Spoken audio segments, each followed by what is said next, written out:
Hey guys, welcome to invest with Sharma ji YouTube channel. तो आज की इस वीडियो में मैं आपको एक्सेल में मूविंग एवरेज कैसे लगाना वो मैं आपको सिखाऊंगा।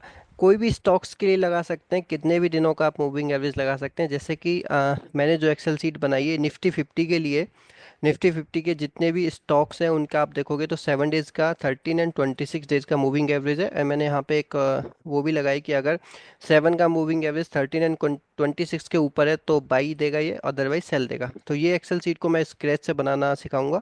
लेकिन सबसे पहले हम लोग ये डेटा को वेरीफाई कर लेते हैं।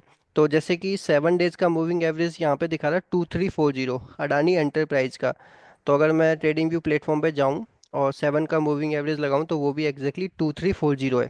ऐसे ही अगर यहाँ पे 26 का ट्राई करते हैं, 26 का कितना आता है। सो 26 का आ रहा है यहाँ पे 2236। और एक्सेल सीट में कितना आ रहा है 2237। वो मैंने राउंड ऑफ किया बट एग्जैक्टली उतना ही आ रहा है। सो चलिए इस एक्सेल शीट को मैं आपको बनाना सिखाता हूँ। तो सबसे पहले तो आपको फर्स्ट कॉलम सिंबल की ज़रूरत पड़ेगी। एंड आपको सिंबल या तो डाउनलोड कर सकते हैं, आप मैनुअली भी एंटर कर सकते हैं। जैसे निफ्टी 50 का मैंने बनाया है तो मैंने क्या किया, ये जो निफ्टी 50 का एनएससी प्लेटफॉर्म है, यहाँ पे आप निफ्टी 50 सिंबल डाउनलोड कर सकते हैं। डायरेक्टली आपको ये सीट मिलेगी, download list of Nifty 50 stocks. So मैंने एक्सेल सीट ये डाउनलोड करके रखी हुई है। ऐसे आपके सामने एक्सेल सीट होगी। इसमें आपको ओनली सिंबल वाला कॉलम रखना है, बाकी सबको डिलीट कर देना। तो ये दोनों मैं कॉलम यहाँ पे डिलीट कर देता हूँ और इसके बाद में ये दोनों कॉलम भी मैं यहाँ पे डिलीट कर देता हूँ। ठीक है, अब मेरे पास में सिंबल्स आ गए। अब मुझे इन सिंबल्स को स्टॉक्स की फॉर्म में कन्वर्ट करना है। तो कुछ नहीं, आपको सारे के सारे सिंबल सेलेक्ट कर लेने। एंड एक्सेल में आपको डेटा वाले टैब पे क्लिक करना है और स्टॉक्स को यहाँ पे सर्च सेलेक्ट करना है। तो ये जो भी सिंबल थे अब देखिए स्टॉक्स में कन्वर्ट हो गए। सारे सिंबल्स के सामने ऐसे आपको प्लस आइकन दिखेगा। अब जैसे आप प्लस आइकन पे क्लिक करोगे तो यहाँ पे प्राइस का ऑप्शन होगा, इसको आप सेलेक्ट करोगे तो ये करंट प्राइस दे देगा। जैसे ही मार्केट आपका लाइव होगा तो ये आपका प्राइस चेंज होता रहेगा। तो ये मैंने प्राइस में क्या कर दिया, मैंने कॉपी पेस्ट सब में मैंने स्क्रैच कर दिया। तो मेरे पास में सारे स्टॉक्स का प्राइस का डेटा हो गया, ये करंट प्राइस है। ओके, लाइव मार्केट में फ्लक्चुएट होता रहेगा। अब मुझे आपको पता ही होगा मूविंग एवरेज अगर आपको निकालना है तो लास्ट 7 डेज का क्लोजिंग प्राइस चाहिए। 13 डेज का निकालना है तो लास्ट 13 डेज का क्लोजिंग प्राइस चाहिए। तो उसके लिए मुझे डेट्स चाहिए होंगी, तो डेट्स यहाँ पे सबसे इंपॉर्टेंट है। तो ये तो करंट प्राइस का डेटा होगा। अब मुझे कल के दिन की डेट चाहिए, तो मैं क्या फॉर्मूला लगाऊंगा, फॉर्मूला ध्यान से देखना क्योंकि ये यहाँ पे बहुत ही इंपॉर्टेंट है। आप यहाँ पे कंफ्यूज हो जाओगे, इसलिए ध्यान से आपको देखना है। Is equal to work day. Work day का मतलब ये मंडे टू फ्राइडे काउंट करेगा, सैटरडे संडे को ये बिल्कुल नहीं लेगा। ठीक है, वर्क डे मैंने लगा दिया। वर्क डे के बाद में मुझे टुडे की डेट लिखनी है। टुडे यानी कि आज कितनी डेट है ये मैंने लिख दिया। आज की जो डेट है उसमें से मैंने -1 करना है ताकि मुझे प्रीवियस डेज की डेट मिल जाए। ठीक है, अब मुझे अगर प्रीवियस डे मान लो हॉलीडे हुआ, मार्केट ही आपका नहीं चला तो आपको डेटा नहीं मिलेगा। इसलिए अलग से आपको हॉलीडेज की एक लिस्ट बनानी है। जैसे कि मैं आपको दिखा देता हूँ, हॉलीडेज की लिस्ट मैंने यहाँ पे पेस्ट नहीं की है लेकिन मैं कर देता हूँ। ठीक है, जैसे कि मेरी ये जो सीट है ना, इस सीट में आप जाओगे तो यहाँ पे मैं हॉलीडेज वाली लिस्ट में गया। पहले मैं इसको फॉर्मूले को बंद कर देता हूँ। ठीक है, सबसे पहले ये वाली सीट में हॉलीडेज वाली जो है, जितने भी दिन 2025 में हॉलीडे हैं वो मैंने कॉपी पेस्ट किए। एंड ये वाली सीट में मैं हॉलीडे में पेस्ट कर देता हूँ।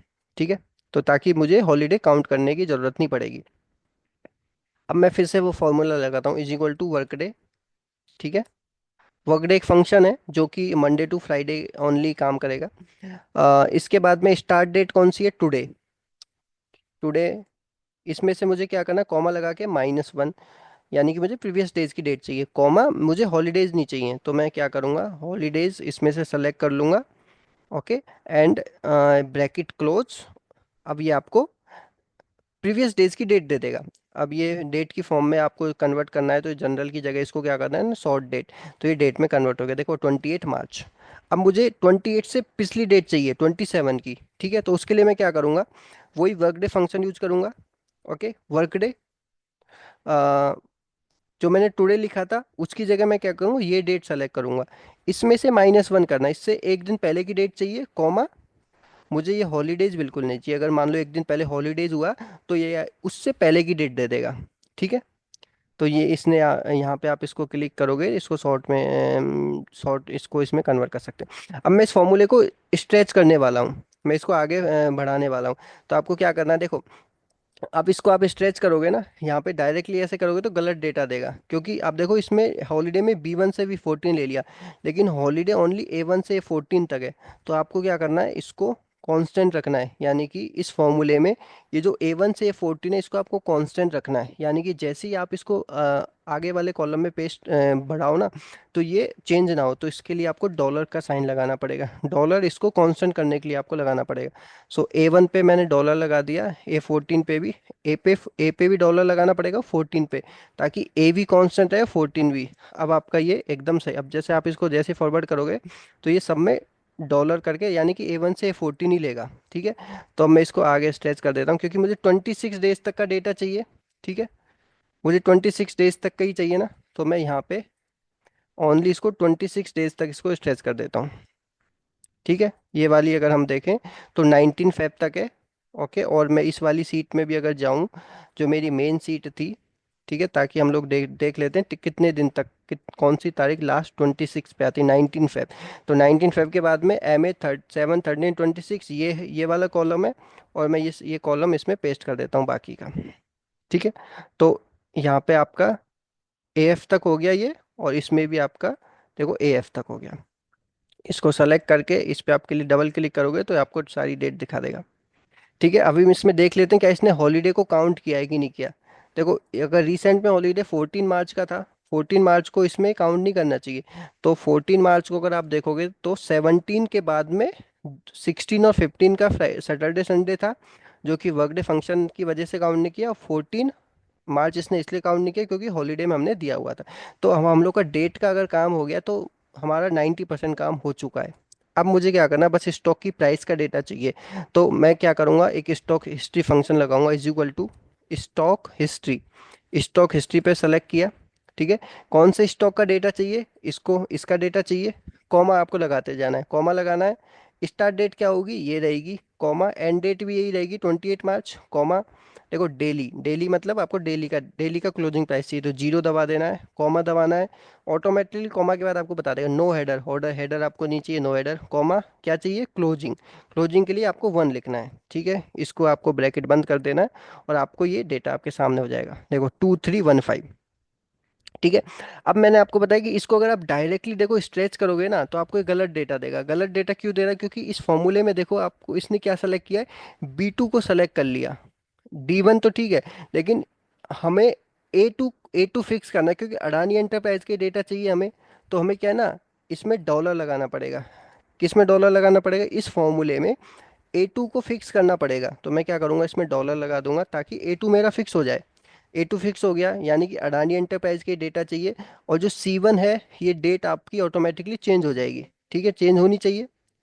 तो मैंने सॉरी डॉलर की जगह एंड लगा दिया, तो मुझे यहाँ पे डॉलर लगाना है, ठीक है। वीडियो बड़ी हो सकती है, लेकिन आपके लिए काफ़ी इंपॉर्टेंट है वीडियो। अब इसको क्या कर देना, आपको आगे स्ट्रेच कर देना, यहाँ तक आप इसको कर दोगे तो आपको सारा का सारा एक क्लोजिंग प्राइस का डेटा दे देगा, बिल्कुल एग्जैक्टली, ठीक है। इस पे आप क्लिक करोगे, देखिए डॉलर लगाना बहुत ज़रूरी है, क्योंकि इस पे आप क्लिक करोगे तो A2 फिक्स है, इवन इवन यानी कि इस डेट का डेटा दिया है इसने। इस पे क्लिक करोगे तो A2 फिक्स है, आपका F1 का डेटा दिया है। अब मुझे इसको नीचे ड्रैग करना है। अब इसको ध्यान से देखना, इस फॉर्मूले को मुझे अगर मैं नीचे ड्रैग करता हूँ तो देखो क्या एरर, डायरेक्टली अगर मैं ड्रैग करता हूँ तो एरर क्या आ रही है, वैल्यू। ये इसलिए आ रही है क्योंकि इस फॉर्मूले में A2 फिक्स किया हुआ है आपने, लेकिन अगर आपको अडानी पोर्ट का डेटा चाहिए तो A2 की जगह A3 होना चाहिए ना, इसलिए मुझे यहाँ से डॉलर निकालना पड़ेगा। और C2 पे मुझे क्या लगाना पड़ेगा, सी टू, यहाँ पे देखो C2 हो गया, लेकिन मुझे मेरी डेट है C1 में, तो मुझे C1 को फिक्स करना है।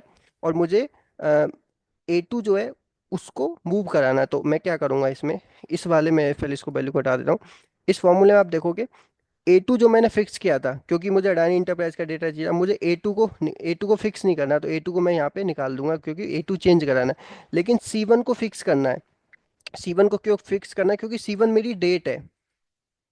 C1 को मुझे फिक्स करना है क्योंकि C1 डेट है, तो इसको मैंने फिक्स कर दिया। अब अगर मैं इसे ड्रैग करता हूँ ना नीचे, तो सारा मेरे को डेटा दे देगा, देखो एग्जैक्टली पूरा का पूरा डेटा दे दिया इसने।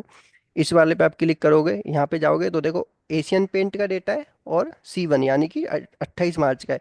ऐसे ही आपको इसमें भी सब में क्या करना है, फिर से डॉलर को निकालना है यहाँ से, और D1 को क्या कर देना, फिक्स कर देना, क्योंकि इसी डेट का मुझे डेटा चाहिए बाकी सारे स्टॉक्स के लिए। तो आप इसको यहाँ से ऐसे कर सकते हो। ठीक है। अब मैं क्या करता हूँ, फटाफट से, जैसे मैंने ये कर दिया, इसको मैं ड्रैग कर देता हूँ। ठीक है। ऐसे ही मुझे कितने बार करना पड़ेगा, सारे कॉलम के लिए सेम करना पड़ेगा, इस कॉलम के लिए भी सेम करना पड़ेगा। ये डॉलर को हटाना पड़ेगा। ठीक है। और यहाँ पे मुझे डॉलर लगा देना E1 में। डॉलर मुझे ई में भी लगाना है, वन में भी लगाना है। यहाँ पे मैंने डॉलर लगाया, यहाँ पे मैंने वन लगाया। ठीक है, ये हो गया करेक्ट। अब मैं इसको नीचे ड्रैग कर देता हूँ। अब मैं क्या करता हूँ, ये सारी वैल्यू मैंने आपको बता दी कैसे फिल करनी है, मैं फिल कर लेता हूँ और थोड़ा सा वीडियो को पॉज करता हूँ ताकि आपका टाइम ज़्यादा वेस्ट नहीं हो। और मैं फिल करने के बाद आपसे फिर से इस वीडियो को स्टार्ट करता हूँ, तो थोड़ा पॉज कर देता हूँ। ठीक है, तो मैंने वो सारी डिटेल फिल की हैं। वैसे मैंने फिल तो नहीं की, वही वाली जो मेरी मेन सीट है उसी पे मैं आ गया हूँ, क्योंकि मैंने ऑलरेडी वो काम किया हुआ है, तो मैं बार बार नहीं करना चाहता। तो यहाँ तक हम लोग का डेटा हो गया। अब MA7 यानी कि 7 डेज का डेटा चाहिए, तो इज इक्वल टू आपको क्या करना है, एवरेज फंक्शन यूज करना है।